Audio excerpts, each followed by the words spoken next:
Good morning. Welcome to Spring Piston Rifle Fever and Bible and Strength.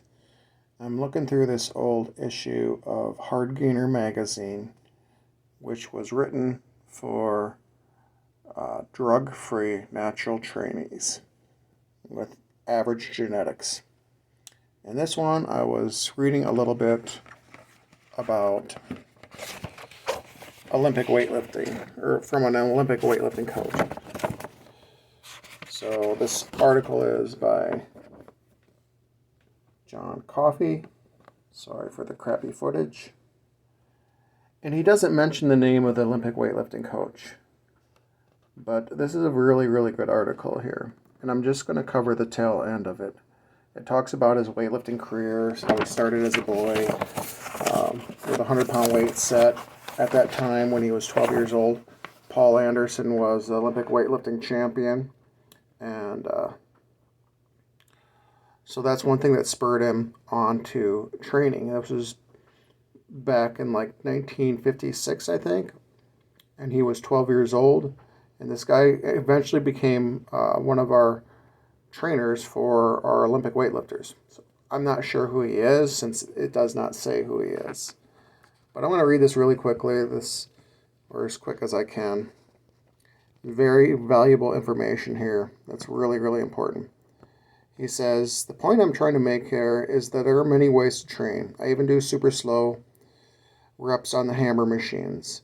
All right, I want to pause right here because this man is over 50 years old now, my age. He says, sometimes I enjoy training this way from time to time, but I get bored training this way all the time. There are many methods to use when resistance training. As far as I'm concerned, there is no such thing as a properly performed set or a properly performed rep. Now think about that for a second. All the people that get so upset if you don't deadlift or squat absolutely perfect, or your bench press isn't absolutely perfect. You got all these people that are always freaking out saying, oh, you didn't do it right. He says, I'd hate to think that I must take every set to the point of momentarily failure. But I do sometimes go to failure when I feel like doing it. And certainly feel that athletes who want to develop their maximum in strength and development must train very hard and heavy at times. Training high levels of strength athletes is tricky. Pay attention to this. It's part science and part art. I don't think that anyone has cornered the market on how to train to get big and strong. There are many approaches that will work and have worked, and I get very suspicious of anyone who says you must train in a specific way if you want to get big and strong. Arthur Jones, this is the guy that invented the Nautilus machines, knew that in order to sell his Nautilus machines, he had to represent them as being better than free weights. Very good salesmanship, not very honest perhaps. By now there are people who really believe that the Nautilus mythology to be true. But these individuals who have a very narrow perspective on the muscle building and strength building field. Casey Viator, one of Arthur Jones' original guinea pigs for Nautilus, has been around my gym the last couple of years.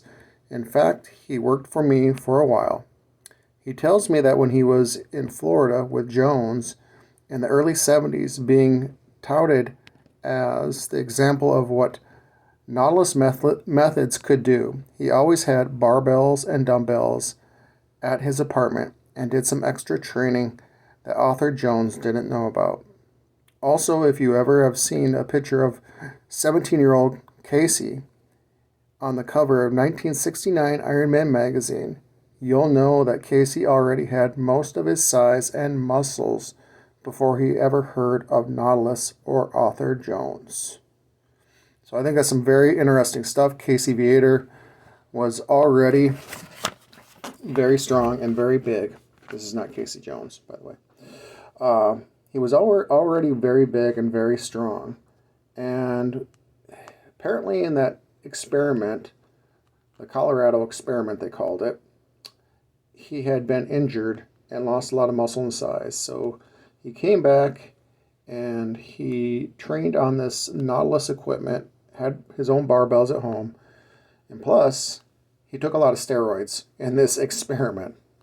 So you take a natural person that already had size, took steroids, he regained a lot of muscle size and strength very quickly. And he trained extra with barbells, not just this Nautilus junk. So I just wanted to share that little clip with you. The old Hard Gainer magazine. This is a great magazine, and this is actually what I'm about. I'm about training natural, and about people who train with average genetics. Not the super strong men, not the world's strongest men competitors, not the elite level Olympic competitors or powerlifters. I'm all about average. I enjoy those other strong guys, but that's not what it's about. It's about the average person getting the most out of their workouts that they can get. You like the video? Give me a like. Question, comment, like, subscribe. I highly appreciate it if you'd subscribe to my channel. That'd mean much. This platform might switch if I can get another channel up. I was told by Communist Tube that I could not, but we will see. Have a great day.